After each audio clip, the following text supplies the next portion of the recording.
Cheap versus expensive. It's always been a debate on which one is actually more worth it. So today I decided to put a cheap $250 custom gaming PC against a $2,000 custom gaming PC. I already built this custom gaming PC for only $250 a few months ago in this video, and here I have everything I need to build my brand new $2,000 gaming PC. And of course, we're gonna be starting off with the motherboard first. And for the motherboard, I'm gonna be using Gigabyte's B850 Aorus Elite motherboard. So inside the box here, we can see the motherboard, and I actually picked this motherboard for a very specific reason. I absolutely love the way that this motherboard looks, and it's gonna fit perfect inside of this gaming PC. But that's actually not the main reason that I picked this motherboard.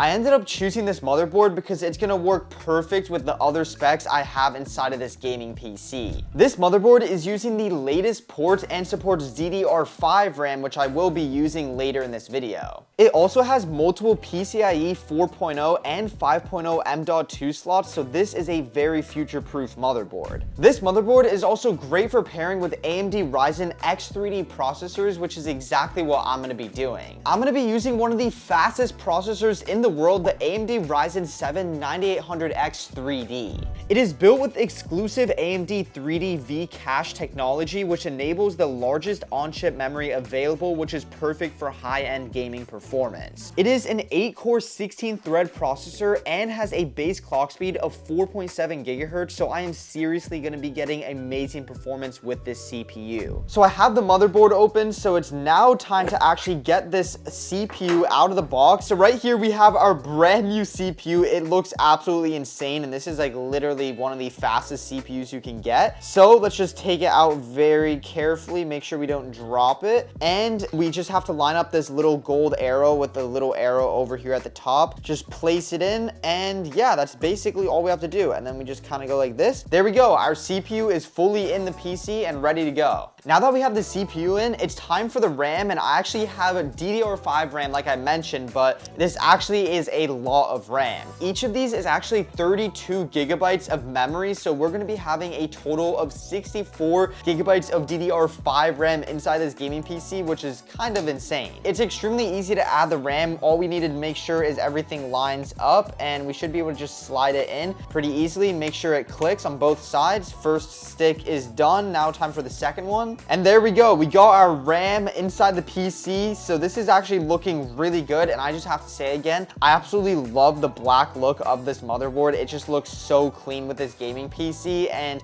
now let's move on to the gaming PC case. So for the PC case, really what I personally look for is a PC case that already has the fans pre-installed, which is exactly what this one is. I also did like the look of this specific PC case, but the main reason I went for it is it's going to be a lot easier to build with because it has all the fans pre-installed already. So like all the connectors and everything are already done for me. So this is our PC case, and let me get all the packaging out so you guys can see a clearer look. This is a very open looking PC case because it has two tempered glass side panels over here on the side. So of course we want to make sure we don't damage it, but we have 3 fans on the bottom, 3 120mm RGB ones in the back over here, and then another one over here on the side.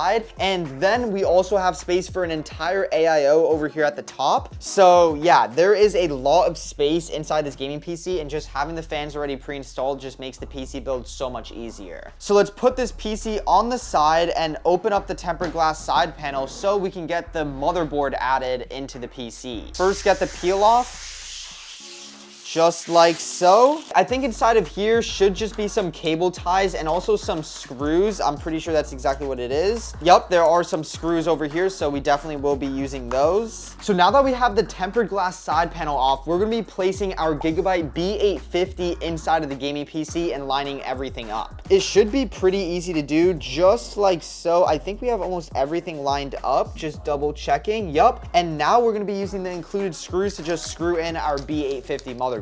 Okay, first screw just like that. And yeah, now we just have to do that a bunch more times. So now that the motherboard is inside of the gaming PC and we already have all the fans installed, now it's time for the AIO. Of course, I did get a 360mm AIO, which is gonna fit perfectly at the top of the PC and just really fill out this entire gaming PC and make it look really, really nice. Okay, so opening this up, we have everything inside the box, of course, and we also have, I think, thermal paste, which I think we have thermal paste. Okay, thermal compound. So I'm gonna use this on the CPU when we put the actual AIO header over it. But for now, let's just get the actual AIO and like connect it to the radiator and all that stuff. So the first thing we need to actually do is connect all the fans onto the radiator, and they have these really long screws that are included, of course. So yeah, we just have to tighten all these on and we should be good to actually add it into the gaming PC. Okay, so I got the AIO fully set up. We have all the fans on the radiator and we also have the AMD bracket on the actual AIO header. So now it's time to add it on the top of this gaming PC. All right, so I never worked with this PC case before, but it is pretty straightforward. We have all these brackets over here at the top. Sometimes on certain PC cases, you can actually take them off, but on this one, it's just like stayed in here. So all we have to do is actually just line it up and screw it in, and they have all the included screws for us already, of course. So all I'm gonna do is actually have the radiator that isn't with the fan, so the opposite side, and I'm just gonna line it up with the top over here, and then we should be able to just screw this in. All right, so I'm just gonna hold it with one hand and then put the screws on, and let's just screw each of the corners. Let's screw this first corner. This literally fits exactly perfectly at the top of this case too. All right, and just like that, our radiator is in, but I'm gonna add a few more screws. It's not really gonna move, but I'm just gonna add a few more screws just in case, just to make sure that this really stays in place, because obviously I don't want the radiator falling inside this gaming PC. And now that we have the radiator over here at the top, it is looking very, very nice as well. There are a lot of cables. Like, this is gonna take quite a bit of cable managing, I'm not gonna lie. But now we should be able to just kind of line this up, make sure it's the correct way. Oh, almost forgot. We need thermal paste. Make sure you add this, because otherwise, especially on a PC like this, you don't want it overheating. That should be enough. Just like, you don't need to do it like overkill, but definitely make sure you have some. Otherwise, your CPU might explode. Your PC might just start crashing because it's gonna like stop it from overheating so much. All right, and now all we have to do is line it up, and we have those brackets already installed, and I think these are finger tight. So yeah, there we go. We got the first one. Let's get the second one on. All right, I might have to loosen the top one because it's actually not grabbing on the bottom one yet. Okay, so I got them both on the hooks. So now all I'm doing is finger tightening it just to make sure it actually stays in place. All right, and just like that, we have our AIO installed. So I should be able to move it like this and nothing falls out. Obviously, we have a ton of cables all hanging here. So in the meanwhile, I'm just gonna leave these hanging, but it's time for my favorite part of every gaming PC, and probably your guys's as well, which of course is the graphics card. And for the graphics card, I'm gonna be using Gigabyte's AMD Ryzen RX 9070 XT, which is an insanely powerful graphics card. Inside of this graphics card, it has 16 gigabytes of GDDR6 memory, which is perfect because I'm gonna be able to play games on high settings without any stuttering. So in other words, I'm gonna be able to game on 1440p and 4K while also getting a lot of FPS, all thanks to the 16 gigabytes of VRAM inside of this graphics card. I will be able to do it consistently too, thanks to Gigabyte's WindForce cooling system cooling this graphics card. It has a triple hawk fan design with alternate spinning, which improves cooling, helps it stay quiet, and increases the lifespan. Cooling is very important for graphics cards, especially very powerful ones like this one, because it's gonna make sure it can endure long gaming sessions while also still having very consistent performance. So let's finally get this graphics card out of the box, and I'm just so excited to see how good it really looks. So inside the box, we have a quick start guide from Gigabyte, and now we can actually get our first look at this graphics card, and I'm not gonna lie, it is really big. Let's just take it out of all the packaging really quick so we can really see how good this graphics card really looks. And let's take this last little peel off right over here, and now we can actually see just how good this graphics card really is. This genuinely looks so good, and you guys can now get a closer look at the triple hawk fan design. And dude, this graphics card is not only extremely powerful, but it definitely is very aesthetically pleasing, and let's just get it added into this gaming PC. It's gonna look so sick. So getting a graphics card added inside of a gaming PC is very, very easy. All we have to do is actually line it up over here, and on the side, it is a little bit hard to see, but there are some screws that we need to take off, and judging by how this one looks, I think we only need to take off the top two, so that's exactly what I'm gonna do. All right, so now both of these little things are out, so we should be able to just very easily add this graphics card. Of course, take off the little like plastic protector, and now we should be able to just line up everything, and it goes in very easily. Just like that, it is all lined up. It is in. Let me just double check. Yup, we have everything lined up, and now all we have to do is add in these two screws we just unscrewed. Okay, I'm so excited. We finally have our graphics card in, and I just want to test out the performance of this graphics card so bad. But before we do that, we need to actually get everything connected. For that, of course, we actually need a power supply. And I did go for an 850 watt fully modular power supply, so yeah, it should be pretty good and work perfectly fine with this gaming PC. So to get the power supply added, all we need to do is take off the back panel. So this is actually the first time I'm doing this for this PC build. So just like that, we can get this panel off, and we will see a lot more cables now. So yeah, as you guys can see, we have a ton of cables, and actually getting the physical power supply added in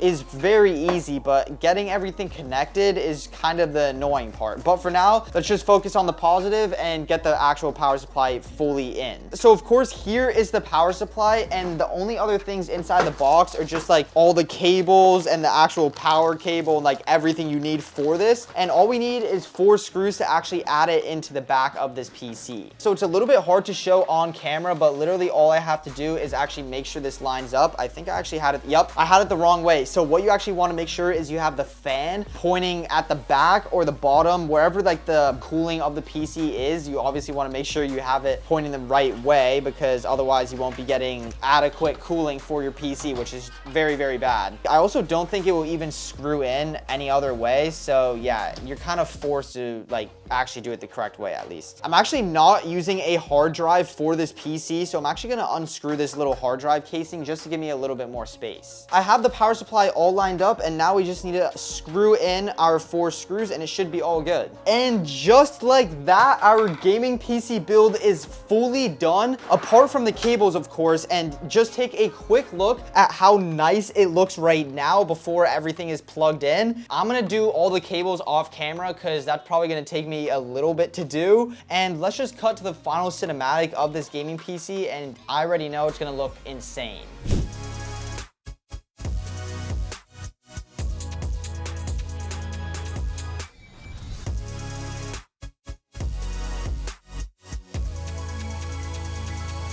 So before you guys ask what are the specs of the $250 gaming PC, since we're going to be testing that first, as you guys can see, for our CPU, we have the Intel Xeon E5, and this was actually part of a memory, like with a RAM, CPU, and motherboard combo when I built this. So it has an X99 motherboard, and for the RAM, it has 16 gigabytes, and I'm pretty sure this is DDR3 because you can see the speeds are not that fast. They're only 2400 megahertz. And then of course, for the graphics card, this is the most important thing. I actually bought this used on eBay. And we have a GTX 1060, which is a 3 gig card, which is a lot smaller compared to the Gigabyte RX 9070 XT inside of the other gaming PC, but let's see how good the $250 gaming PC actually performs. All right, so complete first impressions. Even just being in the menu here, I can see a few frame drops. It definitely isn't that consistent. Like I can see it kind of lagging here and there, and that also is because I'm screen recording on this gaming PC, so that's going to take a good amount of performance out of it. And I'm also going to be doing that on the $2,000 gaming PC just to be fair. But let's see how good the $250 custom build gaming PC is first. All right, so now that we're not screen recording, the performance is definitely better, but it honestly is still really bad. And I think we probably really do have to actually end up dropping this to like 720p, because this is like basically unplayable. That's how bad this is. Like, I'm not gonna lie, just skydiving, look at it. It's not able to hold 60 FPS consistently. And yes, this is a $250 custom build gaming PC. And I mean, I tried to build it as good as I possibly could, but obviously the performance just still is not really there. I think 720p might be the only play. And of course, I'm not gonna be able to screen record or anything on it either. Like, it just doesn't have enough good performance. It kind of sucks. So right now you can see it's flickering between like 40 to 80 FPS. Sometimes it gets a little bit more. I'm gonna go in 720p and let's see how much better this is. So now we're putting it on in 720p. It should be way easier to game on because there's a lot less pixels. Keep changes. And now the FPS, okay, now the FPS is way higher. It's at like 80 to 90-ish. Okay, let's kill this kid real quick. 25 white. Okay, I'm actually gonna push this guy. Yup. Okay, dude, this guy's really just playing like this. 1 HP dead. There we go. I need some more shots, Fortnite. I need some better shots. Come on. Oh my gosh, 1 HP. Dead. Oh my gosh, let's go. What am I getting shot from with the back? What am I getting shot with? Okay, this kid's an easy kill though. Okay, what was I getting lasered with in the back? I was getting obliterated, man. I'm so dead. I don't even know what's going on. I don't even know what's going on. This is way too laggy for this gaming PC. I was literally building a wall and I just got cooked. 6th place, I actually can't do anything. The $250 gaming PC definitely is not that good. Let's just say that. I think we're going to be able to do a lot better on the $2,000 gaming PC, so let's just go on to that. Now, after testing out the $250 custom build gaming PC, it's time to actually test out our $2,000 custom gaming PC. So we now have the $2,000 gaming PC connected, and inside of Fortnite, we're on DX12, and I'm gonna keep it on DX12, but I'm gonna put it on all low settings. So yeah, it is still basically not exactly on performance mode, but this is probably what someone would normally play if they were trying to play Fortnite competitively on this $2,000 gaming PC. Just switching to this gaming PC already feels way more consistent, and I'm super excited to see just how good the FPS on it really is. Honestly, I have an insane drop here. There's so many kids landing. I'm gonna just go inside this building and like try an early W key kids. Oh, kid right behind me. Literally right behind me. He just landed in here. Before he sees me. Yup, 1 HP. There we go. Easy. Okay, wait, there's a kid coming here right now. Yup, 1 HP, dead. 20. Yup. Yeah, you're getting cooked, buddy. Cracked. Dude, I have to like just spam this kid so much. He's 1 HP. Dead. And look at how consistent the FPS is. Even while I'm screen recording, it doesn't even matter. I'm still getting 300 FPS. 30. 1 HP. Dead. There we go. Dude, this guy actually doesn't even seem that bad. Yeah, he's 0 ping. 1 HP.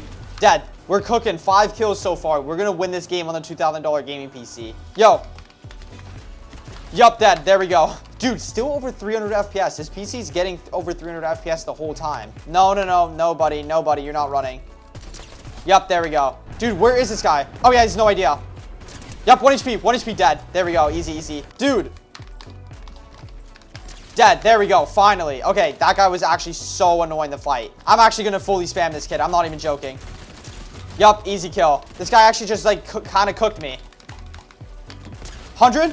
No, I'm dead to zone. I died to zone. I knew it. I literally tried getting out. No, I literally was going to win this. You guys can clearly tell, though, with the amount of FPS we were getting on the $2,000 gaming PC. Your $2,000 gaming PC is way better. So overall, it's pretty easy to say that the $2,000 gaming PC, especially with Gigabyte's parts inside, performed amazing. It definitely performed way better than the $200 gaming PC, but even this one wasn't that bad. But this one was definitely way better. So the more expensive PC is definitely the better option, especially if you're a content creator or you do like editing or anything like that. It's just a way better all-around gaming PC for sure. If you guys want to check out Gigabyte's RX 9070 XT or Gigabyte's B850 motherboard, make sure you click the first link in the description or pinned comment. And thank you so much to Gigabyte and AMD for sponsoring this video. If you watched all the way to the end of the video, most of you guys that watch my videos are not subs, so make sure you drop a sub with noties, but more importantly, remember Jesus loves you, and that's about it. God bless.